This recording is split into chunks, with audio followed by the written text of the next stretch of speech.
Little Caesars changed the game, bro. They did. Little Caesars changed. That's the most shot of shit. Hey, Chewy, blood. They want you on the podcast, bro. Look, he Mexican, bro. You gotta put him on. Am I interrupting your depression? I'm sorry.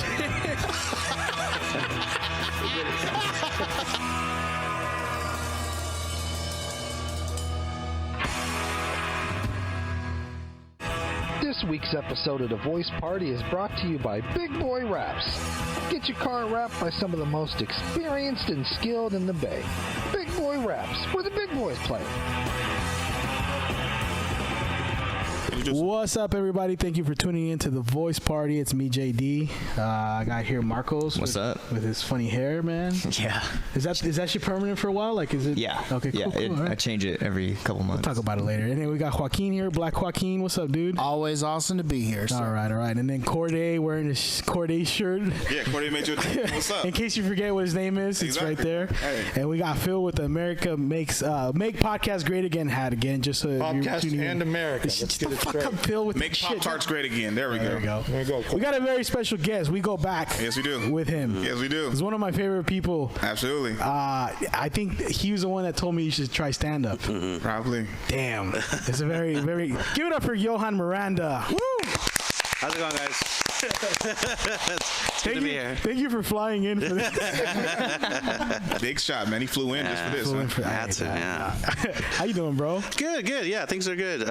Visiting family. And just had like a barbecue yesterday. Oh shit. So that was good. Thanks for the invite. Yeah. No, actually, we do invite each other back and forth. Yeah. and stuff, Because you're in Pinot, like you're in. I'm in Hercules now. You're in Hercules now. Moving up, Wow. bro. Moving up. Yeah, I'm super far. I don't even know him anymore. I'm in Hercules.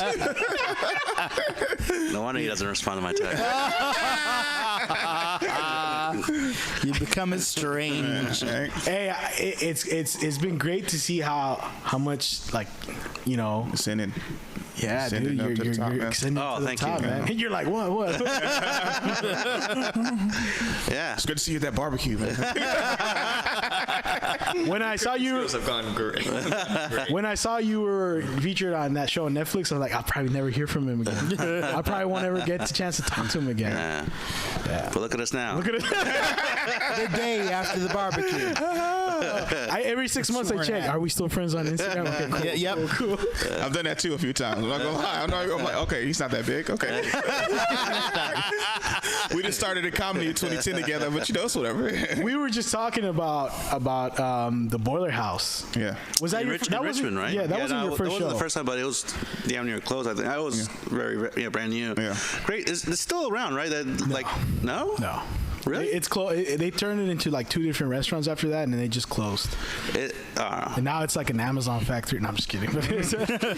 I'm sure it will eventually. Yeah, it will. No. It's a great location for. Yeah, it's huge. Yeah. And it's good service, good food service, and it's by the bay, right? Or Yep. Yeah, right by the water. Yeah, right So by the great Craneway. views. Is it Crane? I was gonna say, Right is it by the the one Crane. attached to Craneway? Yeah, Right you've been there. there, Yeah, great. That's the Greenway, yeah. Great date spot. I never took a date there, but Yeah, I did, and it's so expensive. We had to go half is it? and half. Yeah, you had to go. You go. I know, equality, man. Equality. You had to do the. I'm not that hungry. I just say, but you, whatever you want to do. Are you gonna finish those fries? Yeah. What you've come, like what I'm saying, like you've come a long way from doing those little shows. Now are you still doing stand up, or are you just writing? Not recently, but I just the pandemic and just working on this gig, and but I would like to. I was telling him right before we started, like things are, I don't know, you've probably noticed this as well. It's like things are pretty much back to pre-pandemic levels. So I'm excited to check it out and be part of it. Yeah, it's. I don't know how you guys feeling about the scene here. It's open. It's open. Like no real shutdowns. It really like got back to like where it was before, like last like June, July. They because Cobb's was the one that was the last open because it set so many people. Yeah. That they was like, okay, we can open up the Punchline because we're not gonna have that many people and stuff like that. But Cobb's, because it sits like 250, 300, they was like, yeah, we're gonna take like a while to open this one up. So when that opened back up, I was like, okay, things are getting back to normal. But there was a lot of like speakeasy stuff going on, like Exactly. pandemic. That's one of the things. things, like there was a lot of shows still happening, even though behind closed doors. Yeah, because during the middle of I think quarantine, they were trying to do the rule of like what was it, like 4 at a table, and then like but then that never, it was always a mess. People were just or like 6 feet apart, stuff like that. Yeah. That when cops first opened up, it was like everything was spaced out. Yeah, because it was like you said, 4 at a table here, then the table has to be 6 feet apart from that table and stuff like that. And with Cobbs, he was able to do it because it's so big, but because it's so big, it's like scattered laughs. Didn't they do something where they gave the audience members headphones? Yes, Tommy T's and Laughs Unlimited did that, where they did outdoor comedy, and then they gave you like wireless headphones so you could hear it through the mic. But then, wow, that's brutal. But then comics, like they was like, I don't know if they laughed or not, because I was like, idiot, just take one of the headphones off your ear. But weren't they super far away? I mean, but like, Oh, okay. Wait. What, the comics had headphones on stage? Yeah. Oh my god. Yeah. It's like a podcast. So you can hear yourself in the mic, but then they would like keep both headphones on. I was like, just take one off so you can hear the audience like laughing. And some would be inside and some would be outside. Or the whole thing was outside. Oh, so it was a way to keep have big ass shows outside, kind of a thing. See, that seems hard as hell. Because I've seen people perform when they're inside their cars. Yeah, right. And you just gotta pretend. You just gotta. How do you know? You just gotta keep. You gotta have confidence. You just gotta. Yeah, I'm killing it. I did a few of those shows. They was like, oh, we're gonna flicker our likes to show that we're laughing, kind of. Yeah. The car shows that they did where they honked whenever they thought it was funny. I did one in Santa Cruz. It was super funny because I just watched other people before it started, and then there was literally a couple. I don't know if they was listening to the show, but they was getting it on. He had her pressed up against the window and shit like that. I was like, are these jokes serenading y'all right now? And I was like, hey, yo, shout out to everybody, especially that blue car right there, because they are getting it on. And the dude you just saw him going like this, right? And then the dude gave a thumbs up. I was like, oh, he is listening to this shit. It was super funny. Is the LA scene? It's all back. It's all back. Yeah. But man, those months were brutal. The Zoom. Yeah. You done Zoom? Yeah. It sucks, dude. I love Zoom. I love the fact that I didn't. You could do it from your toilet. Yeah, exactly. Well, I love the fact I didn't have to drive somewhere, and then maybe most of my money was spent towards gas money. Yeah. So that aspect of it, I got $40 or $60, and I'm just here chilling, or I could just stay at home and do shit. So that aspect of it was. That was the first. I think the first Zoom show they did a Venmo tips. Yeah.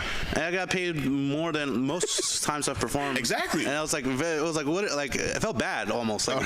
You guys won't pay money to see me perform live, but yeah, it was a lot of money. Yeah. Or at least for a performance. Yeah. How often do you stand up now? I haven't been doing it often recently. Because you were a stand-up-holic, bro. You were doing that shit every day. Yeah. But I do. Yeah. I guess once you master something, you don't really have to. Shut up. But yeah, I had stopped during the pandemic, and I just hadn't picked back up. Yeah, gotten back up again. Well, it'll happen soon. Yeah. I also want to congratulate you. You announced that you got your green card, man. I got my green card. Hey, yeah. Hell yeah! There we go. Yeah. It's winning. I saw your post. Hilarious, man. It's winning a ticket to the Titanic. Yeah. I mean, after 30, because I came here when I was 30 years ago with a tourist visa. Came here on a tourist visa and stayed. Long tour. Yeah. So I had been here. I had DACA at the time, and I came here when I was 3. I moved from Peru, and I haven't been back to Peru, so now I have to visit. I feel it's obligated. If I was born there, I have family there. It'd be fucked up if I didn't go. Just stay at the embassy. Yeah. After all that time, I just visit Costa Rica or something. I don't even bother. I have to go. So at some point next year, I haven't bought the tickets yet. So you have to visit every. I have. There's just no. There's no way. There's no future where I just have my. I just never visit. Especially now that you have your green card, you know, Yeah, it's easy for you to go and come back without being stuck. Yeah. How long do you have to wait though once you get your green card? Because I thought you had to stay in the country for a while. Yeah, once I got approved, because it was a whole process, like to go into the interview. The whole process took a long time, but once I actually got approved, because it shows you on the website, like, and it got sent to the mail pretty, like in a couple weeks. But the actual process behind, I had to go in the interview. Some lady asking me, have you ever, plotted to overthrow the government? And I was like, Who the heck says yes to that? who? I was like, no, let me think about that. No, I haven't actually. There was this one time in 6th grade. Does this count? Fantasies of a mere boy, I assure you. Yeah. I just meant how mad my parents would be if I answered yes to that and just ruined their decades of work. Yeah. Just squandered it. If I told you who my co-conspirators were, do I still get a green card? Yeah. I can give you people. I can give you names.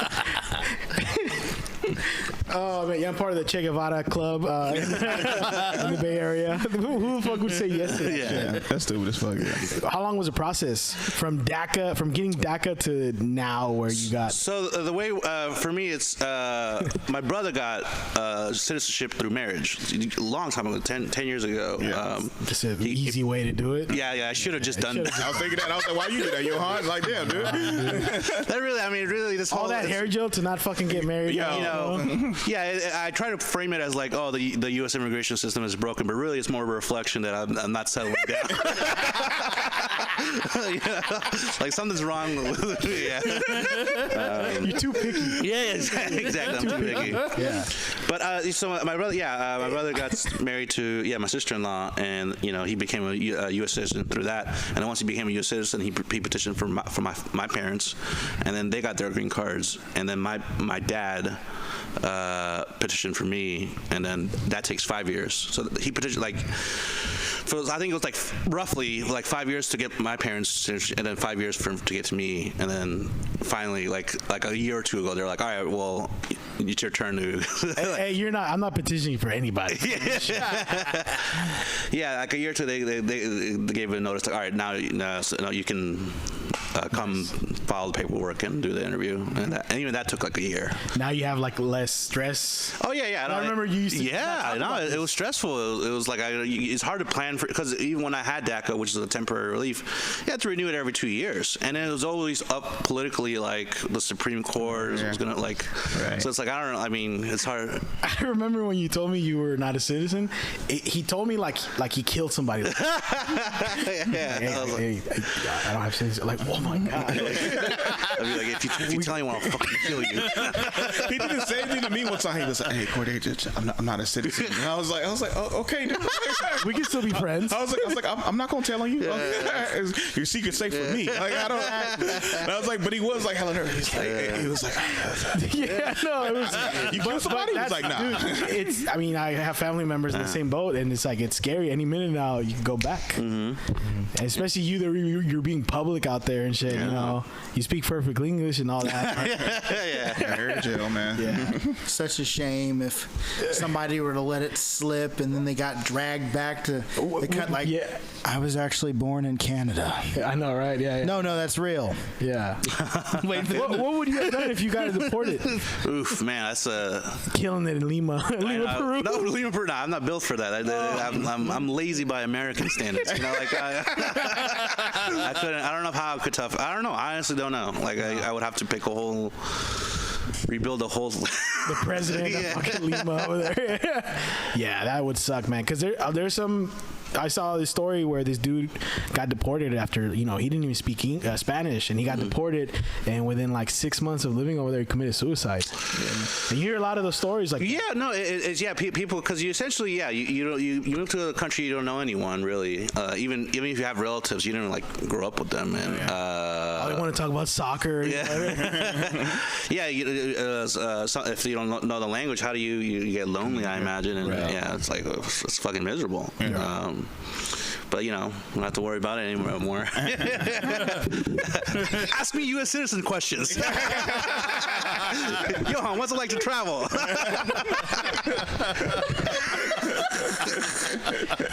Yeah. I have a beautiful memory of us.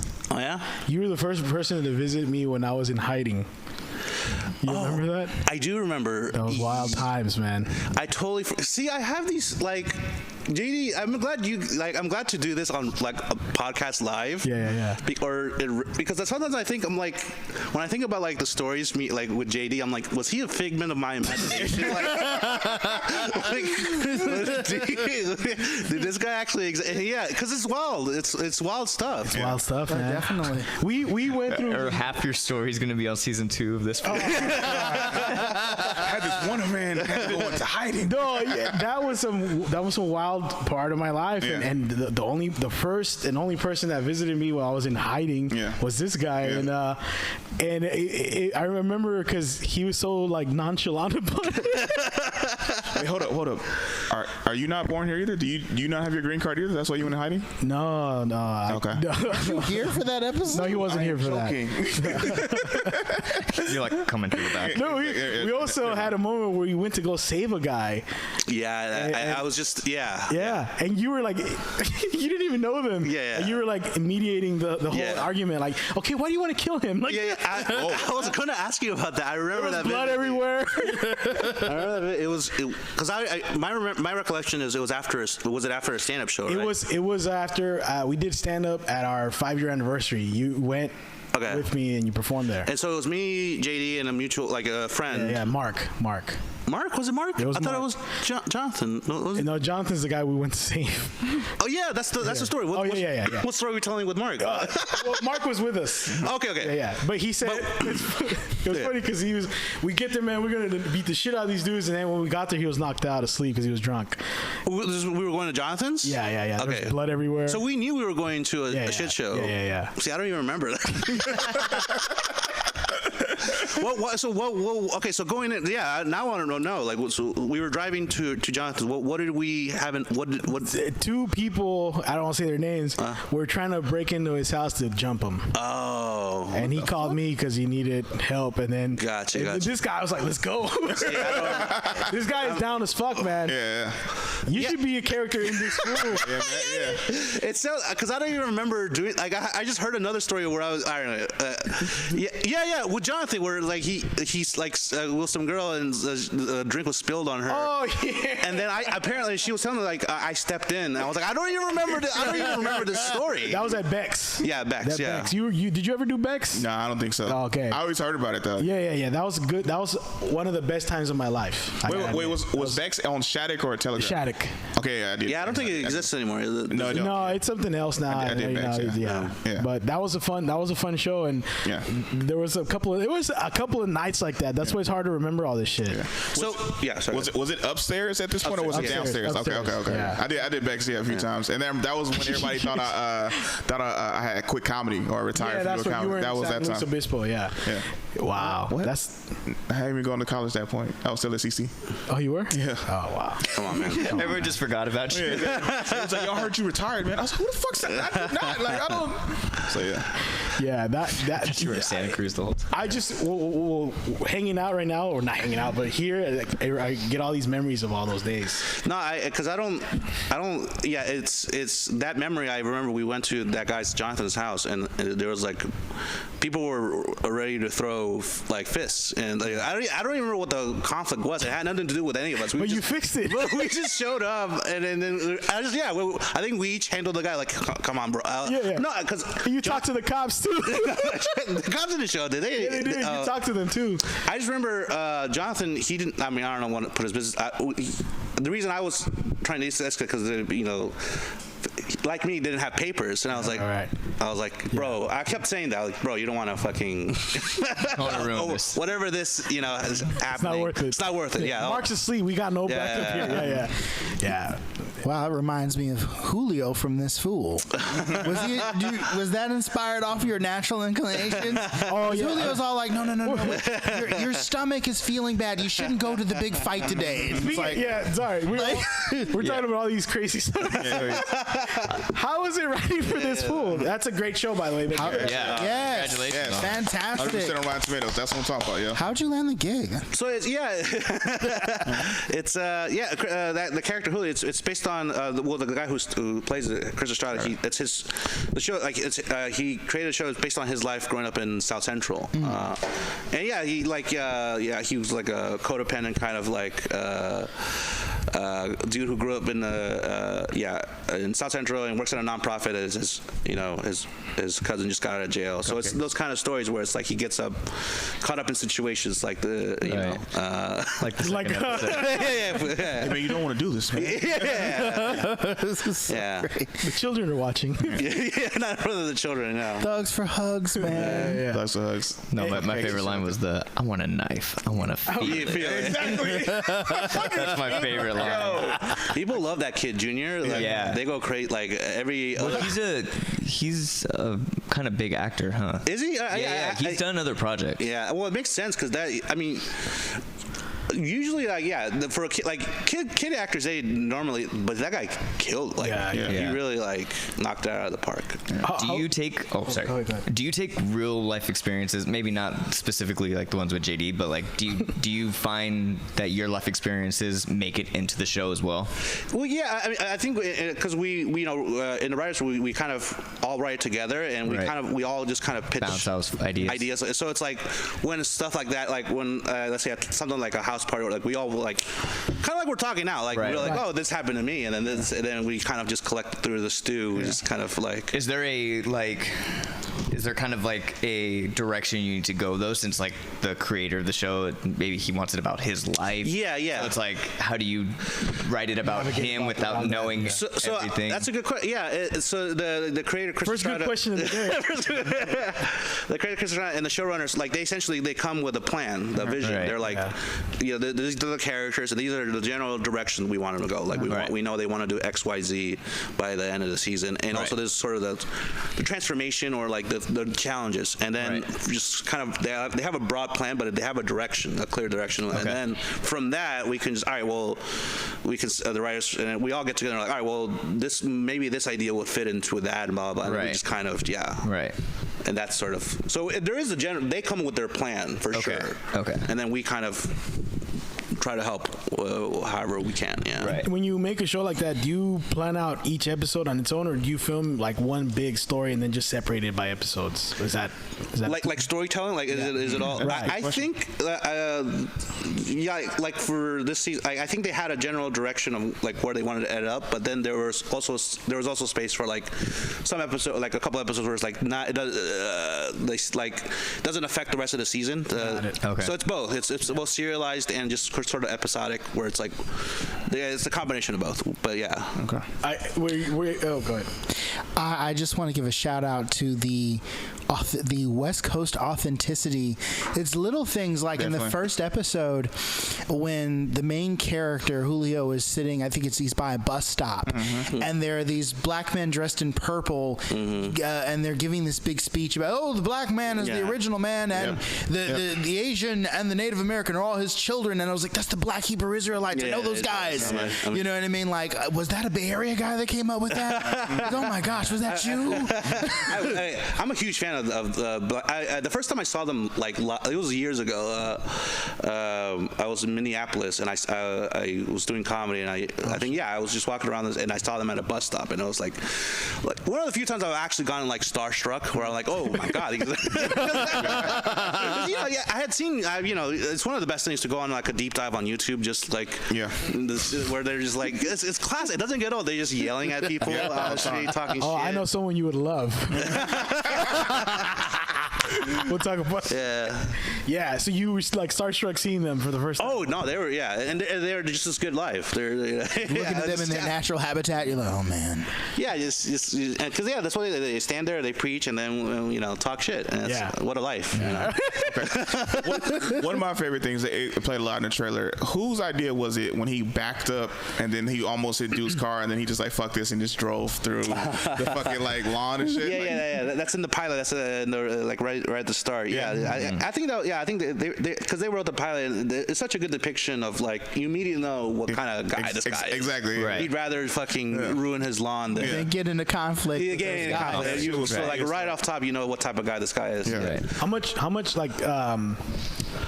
like of what you write gets put on the show for you, like you personally? Like percentage-wise? Like you, What's your split?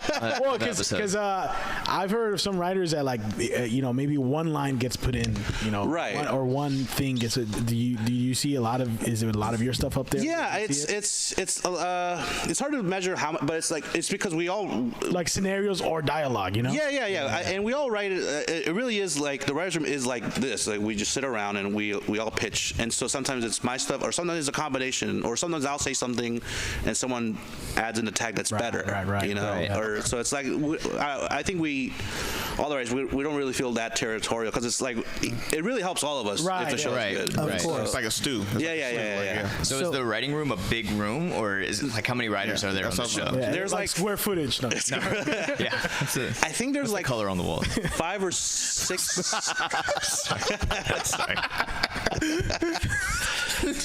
Like 5 or 6 staff writers, and then like 4 showrunners, and then like a writer's assistant, script coordinator. Like I think in the actual room there's like 10 to 12 of us at any time. Okay, is that big considerably? I think that's pretty standard. I don't think that's too big or small. I think that's standard. Yeah. Have you ever thought about directing an episode? Because I know you have directing chops. Oh yeah, do I? You directed one of Gaspar's projects. Oh yeah, I hold yeah. I should add that as my reel. You should. Yeah. I would love to. I don't. Yeah. I feel like I have so much more to. I'm still learning TV writing, but like it would be great. Yeah. Is that an option that you might potentially have? I would definitely. I mean, you have a green card now. Sky's the limit. Now that you have a green card, you can direct episodes on Hulu. Yeah. I don't know. I that's something I've been. Yeah. I would love to learn. I will learn more about first, and then figure out how to go about it. Yeah. Would you want to make your own show? Yeah. I mean, because this is the first time I've worked like on a scripted comedy where it's like a storytelling. I've never really done storytelling. Like I've done doing stand up. You know how stand up, like, you just write jokes and then I mean sometimes you write like monologues, but like writing like a 20 to 30 minute. I've never done that, and so it's for me. It's been on learning. And now that I've kind of gotten some grip, like understand. I would like to develop some original ideas. Having experience having experience on this show with that. I mean, with that you could go to write at Jimmy Kimmel or anything like that. Is it the same style? It's different because it's late night. It's more like jokes. Yeah. But so you got to stay pretty relevant. I mean, it's topical. It's a faster turnaround. Yeah. But yeah, it's. I mean, I don't know. I'll do Kimmel. How long does it take you guys usually to write an episode? 5 minutes.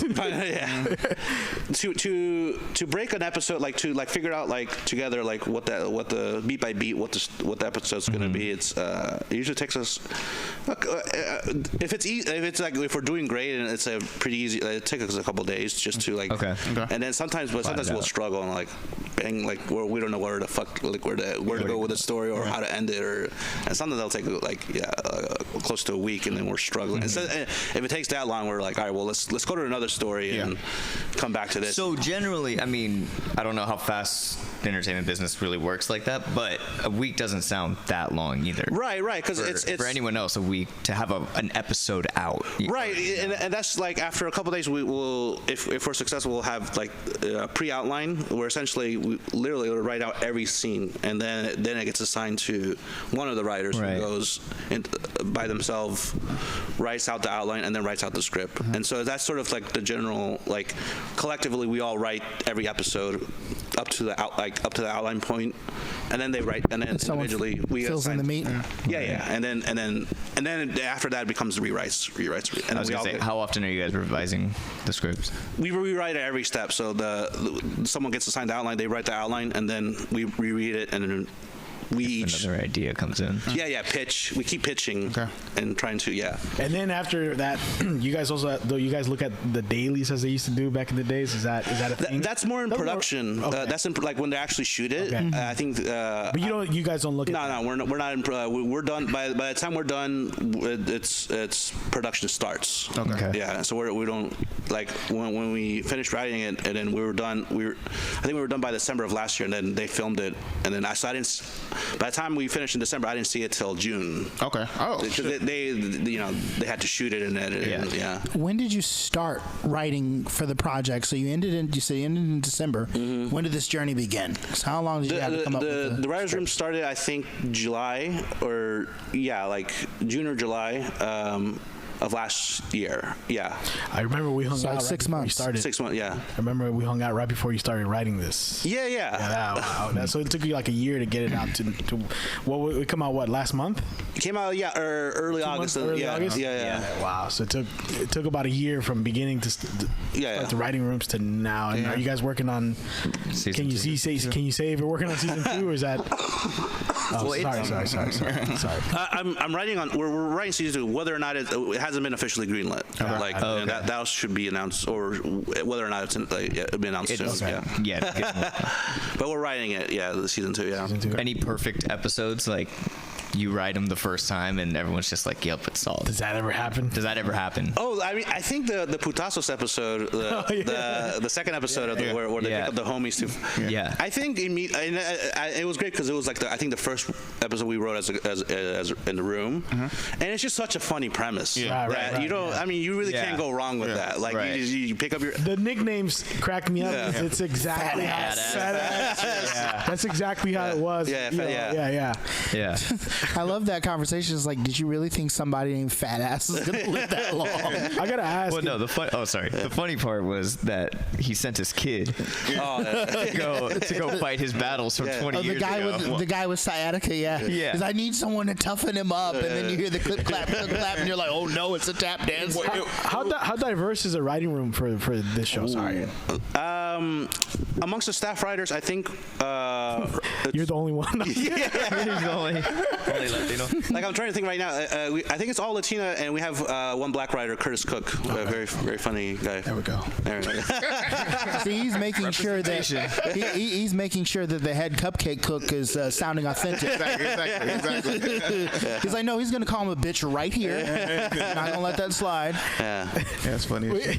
I saw this the clip of yours with Cristela Alonso.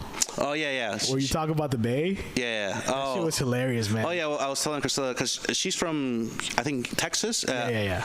And we both in LA. I think she was asking me about growing up in the Bay and then moving to LA. And I told her growing up in the Bay, we hated LA. Like I don't know, we were always fuck LA.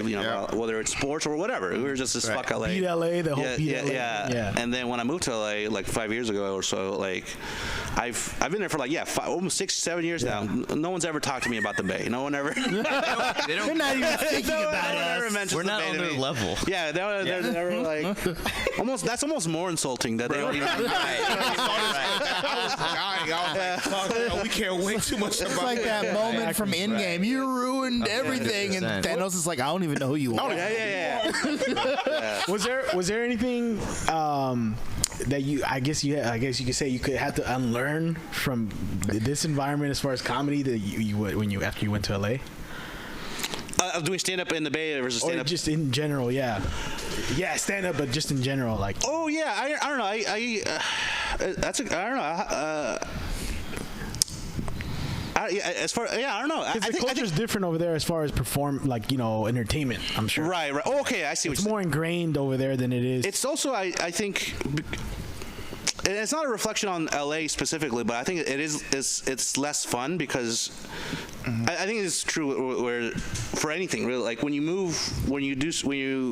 go to some place where it's like a little like more competitive and like it seems it's less fun. Like I feel like in the Bay, like we're not so focused on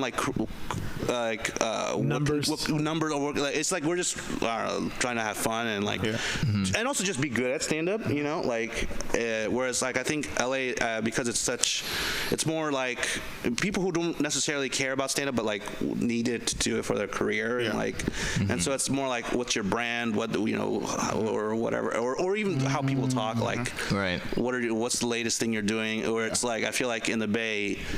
Or really, I think anywhere out, it's more like having conversations with we're not really talking we're just we're here because we enjoy doing stand-up comedy, and we're not really that obsessed with whatever the next thing is, right? It's all about the craft, right? Yeah, like yeah, the yeah. focus is I want to tell good jokes. Yeah, not, am I on brand or not? Which, in my opinion, is shallow as hell. But that's the people you're around in a nutshell, right? But that's what LA is. Right. It's sort of the thing where it's like, because it is a generalization, because there are cool people in LA, like, and I've met that I'm close friends with. It's just, I think, because it's so close to Hollywood, it's like going to, I imagine, moving to DC and being near, Being a politics, politician. and that's all they talk about, or whatever. Or even in Silicon Valley, being in like, nothing but tech. all they talk about. It's like, once you're, it's I guess it's tiring afterwards. Like, I don't want to think or talk about that. Does it exhaust you? Like that kind of culture, especially when you're coming from here?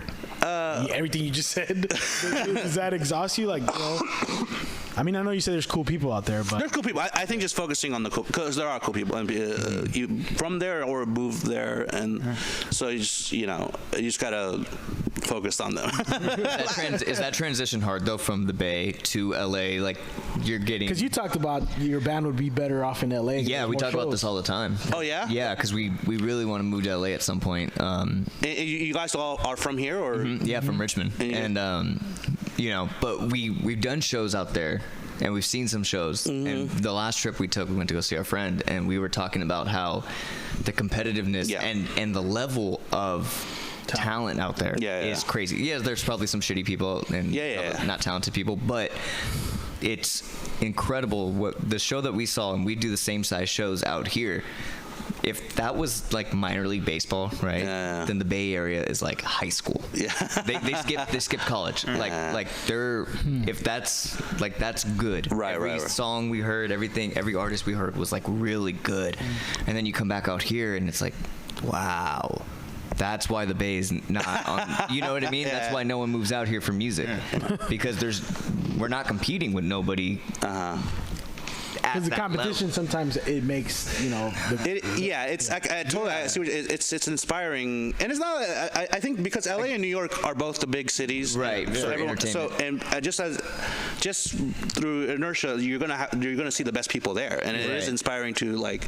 That's the thing. It's motivational. It's motivational. Yeah. You want to be around people that are better than you, so that way you grow and get better. That's how I feel. And I think you're right. I think even like because as far as like the whole like because there's that question and it comes up in comedy a lot to like should I move to LA or New York or should, and I think everyone knows their answer better than anyone can tell them, but I do think what you brought up, I think at the very minimum you should visit LA or New York because you should see what quote unquote the best is. Right. And oftentimes they are good, they're very good, and sometimes it's like hyped up and it's like all right, but whatever the case, you're still learning, like you're still like seeing the lay of the land, right? So why LA over New York?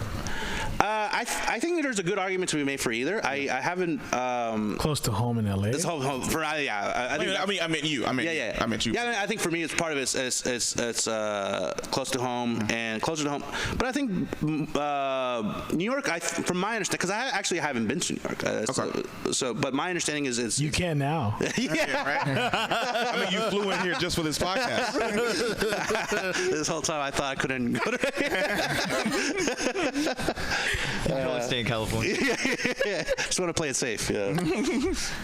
My understanding is New York has better stage time, which I think is true. It has more. It's a bigger city, and it's like more comedy clubs. And the general kind of rule is people move to New York if they want to like really like get good at stand up and like really and then people move to LA if they want to get more in the industry, whether that's acting or writing or whatever. And I don't know. I guess I think really it came down to like close to family, but I think for me part of the appeal of LA is I do want to get more into TV writing, and it's easier to do that, or at least meet people there. And that's where you are. Yeah. Do you like it more than stand up? I think stand-up is stand-up is it's you. It's on like it's right. It's in that way it's more satisfying because it's just like if I kill it, I'm killing it. You know? Right. Now it's also if I'm bombing. You know? But at the end it's if you do it well, it feels I think the most rewarding because it's like you're the director. It's like the most you can take all the credit and it's your vision. Why else would you do it? Why Exactly. So I think in that sense, stand up is I don't know. I like it. I like it more, but TV writing, because it is a collaborative. It's rewarding in the sense where it's easy. It's fun to do it if you're working with people that are good. Right. I haven't. Thankfully, I've mostly just had good experiences. I imagine if I had like a hell gig, where I'm like writing something that's not good or with people that I don't, but I need the money, I imagine I wouldn't like it. But right now, so far, it's been good. Yeah. You were also writing for like some news show, right? Yeah, well, I was writer assistant for Newsbroke. News Broke. Yeah, and then the G Word for G Word with Adam Conover on Netflix. Okay. Okay. Yeah. And so this is that's what I was gonna mention. This wasn't your first writing gig. You've been doing this for a while now. Yeah. I've been. But this is my first scripted, because I had been mostly doing like topical monologue style, which is like easier to transition from stand-up comedy, because stand-up comedy is just it's jokes, monologue. Yeah. Right. I think writing for this full has been the biggest learning curve. Like learning like 3-act structure, or like or character, like how to write for characters. Yeah. That's been a bigger challenge, but also more fun. Like it's yeah. So how did you get into writing? Like I was like was it offered, or someone like say do this or whatever, take this class or something? Writing for Gaspar.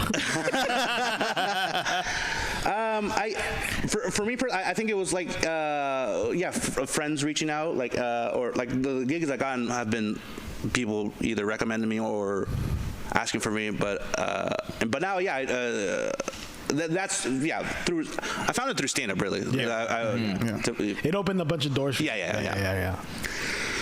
And I wanna keep pursuing that line of scripted comedy development.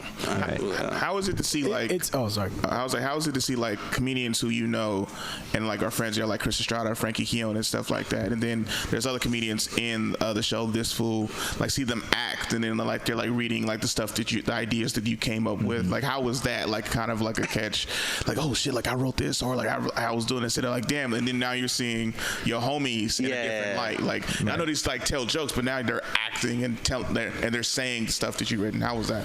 No, it's always fun to see like jokes you've written on the TV. That's on one level that's cool as hell. But mad with power. Yeah.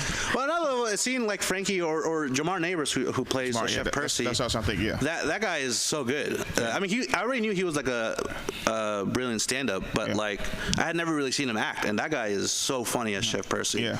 And these guys, like they all like they take the jokes, and the jokes are I stand by them, they're good, but they really they're really good. I mean, they're fantastic act. They really knocked it on the casting. When you when you see other shows coming out on all these streaming platforms, there's been some negative backlash on maybe some of them, like on Netflix, whatever, right? What makes your show stand out a little more? Because this is all in that new era of streaming shows. Right. Yeah, no, I think that's. Also, to add to that, not only are they like, there's action movies coming out, and they're adding hella comedy to them now. Marvel, right. And just other movies are adding jokes to a lot of movies that. Where's the comedy genre going? Yeah. Right. That's a good question, because I was thinking about this too in terms of like there's not really like compared to 10 years ago. Like, right. There was comedy movies. Comedy blockbusters. Exactly. That's not really a thing anymore. Yeah, exactly. And if they exist, they're usually like in streaming, which is like Rush Hour. That's a perfect example. It's a comedy action movie. Great, Anchorman, like Step Brothers. Yeah, like whereas like these blockbuster movies that everyone saw, that doesn't really exist anymore. And with I mean, to answer your question about like streaming comedy is still relatively new, so it's like I think everyone's still trying to figure out like what is the style. The style, yeah. Should it be? I think with this show we're just trying to be silly. We're just trying to be irreverent. We're just trying to just not really. And it's like but we're also trying to do some storytelling and some. It's not like Always Sunny where it's like it's. I mean, I like Always Sunny, but it's it's episodic. There's right. Whereas like this is more serialized. Art story. Yeah. Are you familiar with Reservation Dogs? I've only seen the pilot. I've been that's on my list. It's good. Yeah. That's what I thought of when I saw this fool. Like like it feels fresh. Yeah. And that's what I like about this fool. It feels fresh. It feels, even if I didn't know that you were writing on it, I would watch it because they say a lot of the stuff that you heard dudes growing up in the hoods. Yeah. It feels like it's made by someone that had similar experiences as me. Very authentic. Yes. Yeah. That's why I'm like same with Reservation Dogs. It has that same feel because to it. I'm like watching. I'm like, damn, I really never see like show with like Latinos like this, like in this kind of atmosphere, like in the LA kind of a thing, and then where it isn't about like shanking someone in prison. Exactly. Right. It's just like we're trying to rehab him. We're trying to like chat like, nah, you got to switch your ways, and then he's seeing like Frankie's seeing like damn, like okay, I've been gone for 10 years, and then like this happened, and then all this other kind of stuff like so it's like super dope. I was gonna say the one thing that I really like about the show is that it's something that like every age group can relate to a little bit. Mm-hmm. You know, like something like I showed my parents the trailer when after we came back from your house, and they were just cracking up. You know, of course they were like, "Oh, do I want to see a 6-minute trailer?" And every second they were just like laughing. You know what I mean? Like it's stuff they can relate to too. That has been because it's the two main guys. They're characters in their 30s or 40s. And they're like all washed up. Which I don't know. I relate to. It's like Were you were working on a pilot or I forgot what it was about your life story at one point, right? Yeah, I'm still. Yeah, I've gone multiple versions. Like I'm still learning. Like I'm still working on that or other stuff, ideas that Do you need one black writer? Bring this guy on. Yeah, because you have a whole crew. Yeah, exactly. We could all. He said what he said. You need one black writer. Yeah, because my friend Riggins is available. Even Berkeley, you don't get no. So what's your like overall? I guess you could say, because back then I thought you want. I mean, in my head I thought you wanted to just pursue comedy, stand up, and be like touring. Is that still a plan for you in the future, or touring? I mean, like performing stand up. I would love to just. I mean, the dream is to perform in front of people who want to see you. Yeah, right. Which is like is kind of a hard thing to do. Because I could and I do enjoy doing bar shows, but it's kind of a challenge. You guys know, it's kind of sometimes you go up there, it's like, oh my god, I really have to like work. I really have to. We have to spend like. Yeah. You have but it's like, but it's different. It's like I'm gonna go up there. I'm gonna tell these jokes. These like jokes doing good. Then this is like you read the room. It's like, fuck, like this. Like they're. It's basically, when you say when I have to work, it's like these people don't want to see this, but I have to convince them that they want to. That they want. Or like the show you came with me that one day where it was just everyone was rough. It was yeah. I mean that was Fresno Fair. That just came back. No. I'm talking. You did the same thing. Yeah, because when you're like on a showcase of line of and you're like the third comic, and you see like the first two comics who are like good, like if they're good comics, and they're bombing. You're like, oh fuck, I gotta you gotta pull out this. All right, what are the fastest? Like, well, how could I? And what? I don't want to do comedy no more. Yeah, exactly. It's like, where's my cupcake apron? So it's like to answer your question. Yeah, I would love to get to the point where build up to the point where you can. Like I can do the stand up, but I like it in front of people that like me.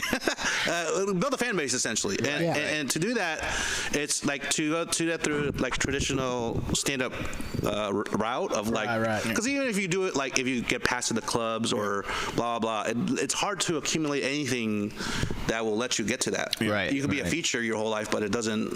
Yeah. It's hard. So for me in my mind, I'm always going to do stand up because it's my. I just that's your baseline. But as far as like how do I advance my career as a stand up, I think the answer is we're all trying to figure it out. Like 2 words.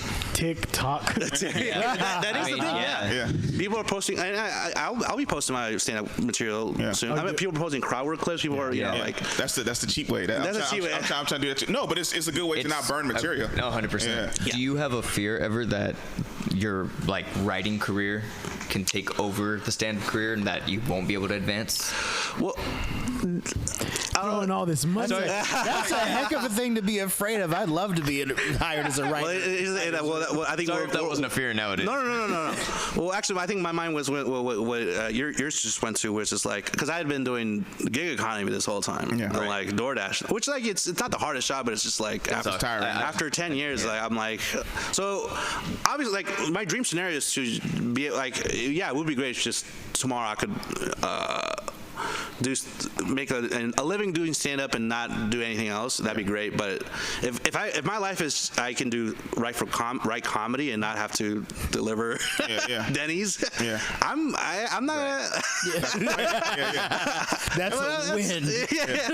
I remember. I think The bar is so low. That's so funny. Yeah, if you ask year one Johan, oh, what do you want to do? Yeah, I mean, I want to take over this. I'm gonna have my own island. And now I'm like, you know what? Yeah, I would like just having an office. That'd be great. A good salary. Yeah, a good salary, health insurance. Right? Because I remember we did when Frankie headlined Punchline, and like me and you had got up, and then I was like, "What you doing here?" He was doing the show, but he's like, "Yeah, I'm doing like a few like little random jobs, stuff like that." And then I was talking about it because I wasn't teaching yet, so I was doing like a few like random ass like little shits here and stuff like that. I was like, "Oh, I just go to this one app, and they said like if you just get here, you might get paid like 18, 19 an hour just for like doing like these errands and shit like that." Task rabbit. Yeah. Well, it's kind of like it was another one that was less popular, so it was paying more because it wasn't as known. But I told Johan about it. He's like, "Oh yeah, dude, I'll try to do this every time I come back." And it was just a way to have money while you're like here. Yeah. So. And then to the other comics seeing that, you're killing it. Yeah. You're killing it to them. Well, any other projects that you're working on aside from this fool, or is that taking up all your time? Right now it's mostly focused on that, but because that ends in December, the gig. So after that, I'm gonna be visiting the Bay more often, doing stand up here more, and see you guys more, Okay, awesome, man. Well, you're always welcome to come back here. You know, It's time to wrap. What are we doing? no, pretty much. Has it been an hour already? I don't want to take up all. I'll be fifth mic come December. We'll pick us up. Shoot. All right. Damn, I wanted to keep asking him questions. Yeah, ask him a question. If it's up to him. If it's So you talked about your comedic style. What's your comedic style do you think now, or has it from when you started or when you was in the Bay and then you left to LA? Has your style changed, or you became more of that, or it's kind of a? Yeah, that's a good. Because I started when I was 21, and I think you guys remember. I was more like. you started earlier than that, though, no? Yeah, I had been going to some, but open mics and stuff, and like I guess I don't know if it's my style change or I just like grew up, evolved, or just like I think I was shyer, more apprehensive, like more quiet. I think that's a good. I think it's just a matter of getting older and like not really caring anymore. That I think. I've gotten more confident on stage, more just over time, but almost to a fault. Where it's like I think the last couple of times, like where like that thing we were talking about, like a rough crowd at a bar. I think like me at 1 year I would have been like, oh, what can I do? What's that lesson? And then now I'm like, fuck this crowd, this fucking you guys. And I really went off on in Oakland. Comics were bombing, and I was like. I was like, fuck, what do you guys know? Like, what do you... I write for Hulu. I think what I told, it was stupid. I told them, I was like, when the Beatles, wrote the White Album, they have to like pass it in front of some drunks. So why are we doing it? Like, why are you guys the experts? And that sort of is my mentality now. For better or worse. Okay. I love that about you, Johan. Because I remember he and I were cracking up because that situation happened to what was that guy's name? Brendan Lynch. Yeah. And he kept telling it was a rough crowd. And he kept telling the crowd, "I'm an artist." That's super. Because I remember, because early days, me and Johan, me and JD was talking about it, and it was like, yeah, Johan used to be like so nervous before shows, and he was like, was you also? I was like, yeah, dude. I remember. I thinking you were super nervous when you were doing this. Yeah. I think the first time. And then that stopped after a while, like after you know. Yeah, after a while, I guess. Yeah. But I think the first time, the open mic, I went to open mic in San Bruno as this pizza part. That's where I met Andrew Holmgren, the San Francisco comic. I just remember vividly. I was so I was so nervous that I knew I was going to forget my material. So what I did is I wrote it down on index cards. And so literally, it's me like nervously like, well, what if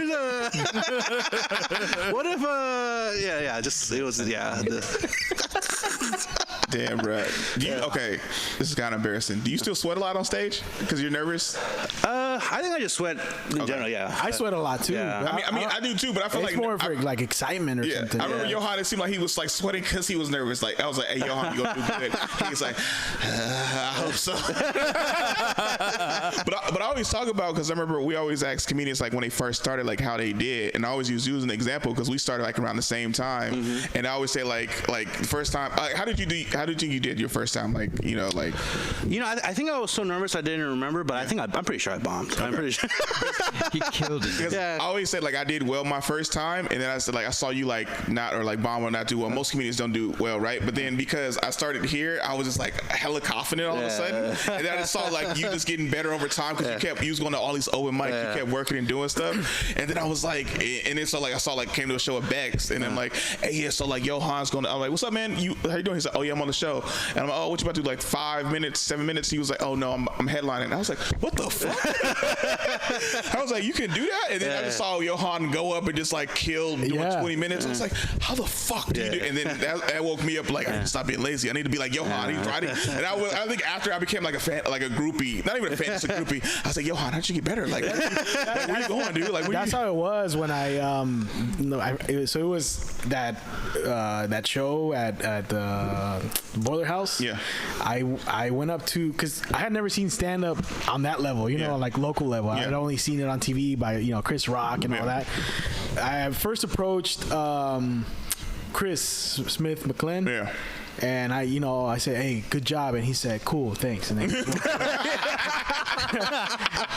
I approached. He gave you the Dave Chappelle hand to the face. Just. Yeah, we're good friends now, but that was his thing. And then I approached him and Gaspar, and they were like, "Oh, thank you." And I was like, I had just seen them perform for the first time, but I was like, was that word? No. No. When you meet like a celebrity, Starstruck. Yeah. By then, and then we ended up eating at Nations afterwards. Yeah. And that's how they started. And then getting into a lot of trouble, breaking up fights somewhere for no reason. Writing that shit on Hulu. Oh, we got the light. The second light, or like something like that. It's all good. I wouldn't have. I mean, ever since I decided to do stand up because of this guy, I mean, I'm sure you experienced that a lot, and you were like, if I would have not done this, I would never be in this spot right now. Yeah, like you do something that's like, wow, this got me here. So thank you for that. First of all, that's very sweet. Fucking good. I want to. I fucking rock. Changing lives. Johan out here inspiring everybody. Thank God for Peru, because it made him come over here. Oh man, hey, if our listeners want to like follow you, where can they follow you on social media? I would say Instagram or Twitter, the handle at Johan Comedy. That's which you're not that active anymore. Yeah, I know. Just you gotta be patient. Cool. You gotta you gotta be patient. You'll get a one-liner every 6 months. No. So he doesn't post anymore because now he's producing shit. I will. I do plan. Don't waste your time, bro. We just some crowd work videos. Wait, do you just do the Twitter thing now, where you just like post whenever an episode's coming out? like once every month, you're like, hey guys, this is the show I was telling you I was working on. It's out. Gotta go back to the writer room. Exactly. You should do that. We're like, oh shit, writer room. Never mind. The runner fucked up my coffee. I I said 2 creams, damn it. I fired my first intern today. That would be like a funny that's a series right there. Just like the funniness of like working behind a sketch and then you just make it blow it out the work. Yeah. It was like, dude, I said white people with lines. What the fuck is your problem? Got a thing. Just like you John is out, Sarah's in. Yeah. You have a CD out too, right, or an album? I think I recorded something that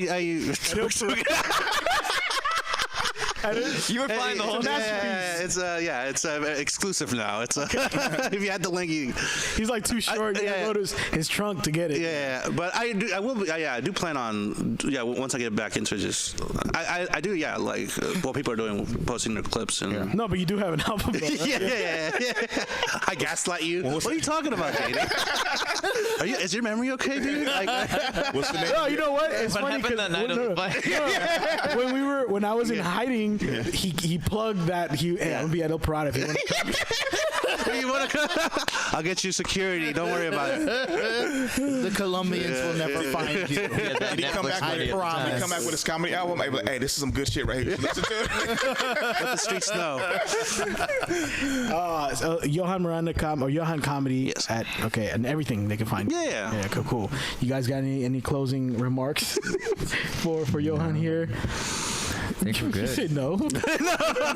No, Man, thank you for coming on the show, man. No, yeah, for real. Thanks. Appreciate it. Thanks for having me. It's nice to meet someone who's so instrumental in his comedic origin story.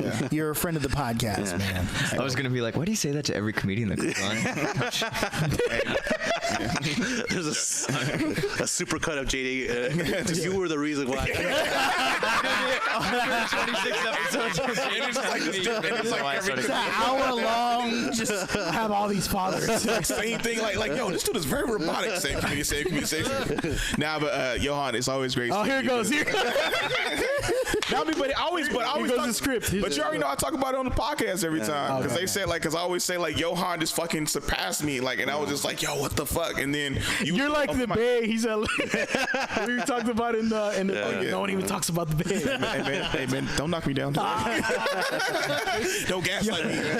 But yeah, Johan, great seeing you, dude. It's always great to see. Like he was telling me that you was writing on the show. I was like, fuck yeah, Johan, how you doing? And I know sometimes I always come with you, I always come with a lot of energy to you. He's like, okay.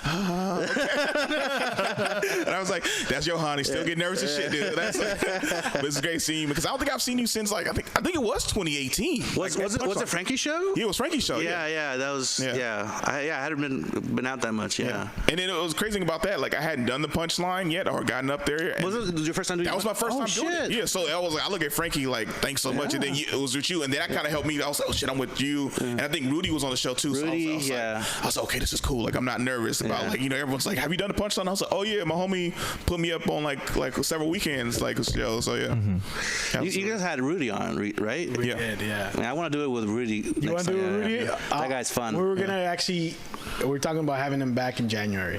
I'll come out for that? You'll fly Give me a heads up. I'll fucking. You fly in for that? You'll fly. I'll fly in for that. Yeah. We can't drink though. All right, whatever. That was that shit was hella fun. He was like, I'll tell you what, we banned. Or even that night, you did the punchline because he had come with friends. Yeah. And at the start of the show, he's like, "Oh yeah, let me buy you a drink." Yeah. He was like, "Oh, okay." And then and he's hosting. Yeah. Right. And by that, I didn't even notice. By 2 hours later, the show's done. He's trashed. Yeah. With his friend, and his friends are there. And I think there was a second show. That guy's a wild man. I love that guy. I shared this with him when he was here. I was there for the first time he ever did dabs, and he was just about to get on stage, and he's like, "What is this?" Like, just take a hit. Yeah. Oh, no. Well, we talked about having you at one of our shows too, so we'll talk about that. Eventually, sooner or later. Yeah. All right, that's been the Voice Party. Thank you guys for listening, And we're out. All right. Yeah, that was great.